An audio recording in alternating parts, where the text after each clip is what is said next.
Bueno, la voy a recibir obviamente en español. Está Bárbara Prario del otro lado y es oceanografía física. Es licenciada en oceanografía física, que es una persona con mucha pericia para hablar de lo que ocurrió justamente ayer con esta ola gigante. Le decimos así de un modo bastante, digamos, mundano. ¿Cómo estás? Bienvenida. Hola, ¿qué tal? ¿Cómo estás? Buen día. Bueno, bien, sorprendidos con lo que ocurrió ayer. Bárbara, ¿qué explicación nos podés dar al respecto? Sí, bueno, hay muchas cosas que se fueron diciendo y demás. Para decirlo, no es una ola gigante en este término por ahí que se está usando, sino que es un fenómeno que se dio en la atmósfera y como la atmósfera está acoplada, son sistemas que están relacionados con el océano, entonces los efectos también se vieron en el océano. Nosotros lo que sí pudimos, todos estos son datos que se están empezando a analizar porque esto fue ayer, pero básicamente fue un cambio en la atmósfera, ¿sí? Que se vio reflejado en el mar. O sea, no fue un cambio de oleaje. Bien. Sí se observó un cambio en el nivel del agua.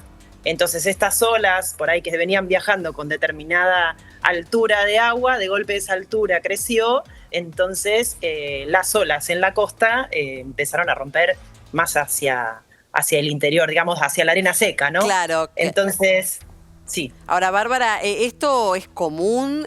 Porque, a ver, un fenómeno así no lo hemos visto, yo al menos no recuerdo, pero digo, ¿es común en el resto del mundo? Digo, ¿qué me puedes decir al respecto, más allá de la costa atlántica, donde estamos haciendo eje? Sí, son fenómenos físicos que se dan en este caso, se dio en la atmósfera, es como los tsunamis que se dan en el océano. Son fenómenos físicos que existen, no son tan frecuentes.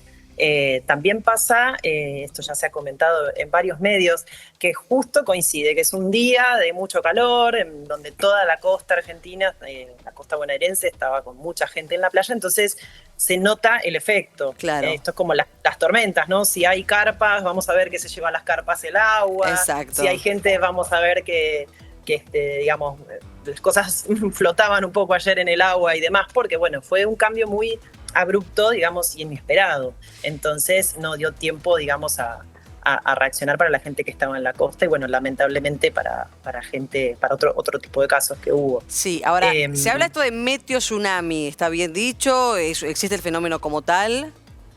Sí, es un término físico, meteo por meteorológico y tsunami porque tiene que ver con el mismo origen que los tsunamis. Son ondas muy particulares que se dan, ¿no? O sea, son provocadas por un impulso, por llamarlo así, de energía. Sí. Entonces no son frecuentes, no es que va a venir una tras de la otra y no va a parar.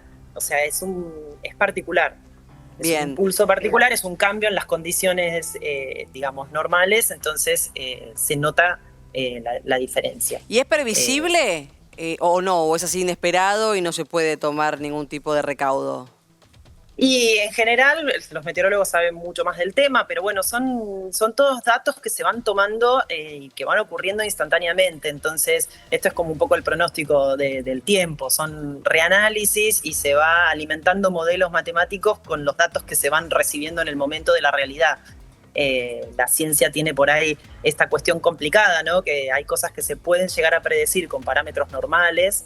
Por ejemplo, lo de la marea astronómica, o sea, cuando uno ve las tablas de mareas, son datos astronómicos que son fáciles de analizar porque son casi siempre constantes. Ahora, cuando tenemos ondas de tormenta, a veces es más difícil predecirlo, porque son cambios, siempre digo lo mismo, es un equilibrio dinámico todo lo que es la parte física, atmosférica y oceánica. Sí, no, para mí yo te estoy escuchando con mucha atención porque obviamente es un plano totalmente lejano para mi entendimiento, por eso está bueno que vos puedas hablar de esto.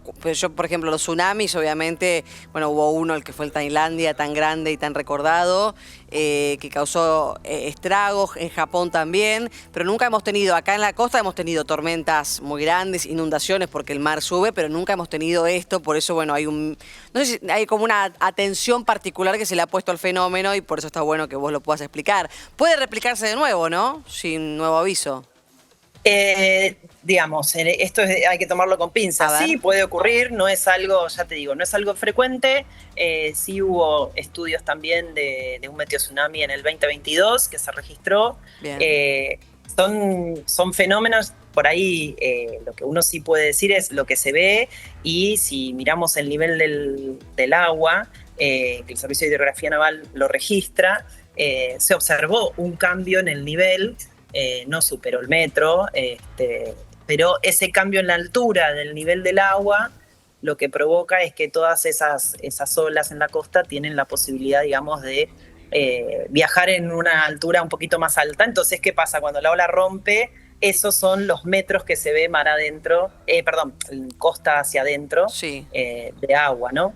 Claro. Pero no es un fenómeno que tenga que ver con el oleaje, ni con la marea. Los cambios de la marea se dan en otros tiempos, no en tan pocos segundos. Minutos. Claro. Valen, la tengo a Valentina Caserati, a quien le doy la bienvenida. Valen, ¿cómo estás? No sé si querés hacerle una consulta. Buen día, Monse, y buen día, Bárbara. Sí, le quería consultar, más allá, Bárbara, de que entiendo que no siendo meteoróloga quizás no tenés exactamente la respuesta para darme, pero sí me interesa tu opinión, siendo especialista del tema. ¿Cuánto influye el cambio climático? Porque entiendo que una atmósfera más caliente y un océano más caliente predisponen las condiciones ante fenómenos adversos y severos como los que se dan de una manera un poco más peligrosa que hace unos años atrás.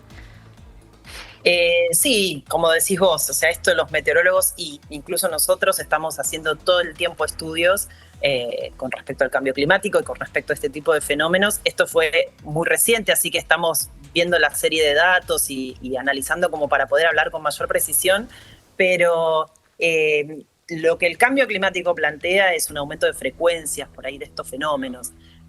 No sé si tiene que ver directamente con esto, pero bueno, sí tuvo que ver con una situación atmosférica que se dio muy, muy de golpe, y bueno, esa fue su consecuencia en el océano. Y ahora, a nivel tecnológico, con todos los avances que existen hoy en día, no hay una herramienta que permita desde el océano inclusive medir el grado de un fenómeno como este o anticiparlo. La realidad es que con cuestiones de instrumental estamos bastante escasos. Hay mediciones, como te digo, el Servicio de Hidrografía Naval mide el nivel del mar, o sea, la marea. No hay datos de oleaje midiéndose puntualmente en la costa, menos en Mar del Plata, pero más allá de esto, esto es un fenómeno que se podría llegar a estudiar la atmósfera como para decir, bueno, vemos todas las situaciones en donde hubo por ahí un caso similar a esto, cuál fue el comportamiento previo en la atmósfera, como para decir, bueno, ante esta situación uno puede llegar a esperar que ocurra lo que ocurrió ahora, pero bueno, son estudios mucho más complejos. Claro. Te digo que mira, el 31 de diciembre hubo un fenómeno parecido en Río de Janeiro, que de hecho también hizo que un chico de 14 años desaparezca, y bueno, que digamos todo lo que tiene que ver con los que estaban cuidando, los bañistas ahí en Río de Janeiro, tengan que desplegar un operativo, pero habían avisado de una marejada más alta ya de por sí, digo. Tras un paralelismo, Bárbara, si bien no es una situación puntualmente igual, pero bueno, evidentemente también el comportamiento del mundo está cambiando un poquito, ¿no? Y lo que siempre digo yo, al margen de esto, tener el respeto pertinente a cualquier espejo de agua, sobre todo al mar, que a veces uno dice lo puedo domar, y fíjate la otra vez de Michelis y su familia en Punta del Este, que tuvieron que ser rescatados por los bañistas también, por los bañeros, sí. Perdón. Sí, por ahí yo marcaría, viste, que son distintos fenómenos. Una cosa es el oleaje, una cosa es la marea, otra cosa es la onda de tormenta, como pasó estos días que tuvimos mucha sudestada. Si esos efectos se combinan, obviamente las consecuencias son mayores. Por eso es un equilibrio dinámico en donde si justo coincide marea alta con por ahí este tipo de fenómenos, lo vas a ver reflejado mucho más en la orilla. Claro. También la época del año, y algo también importante es la forma de las playas.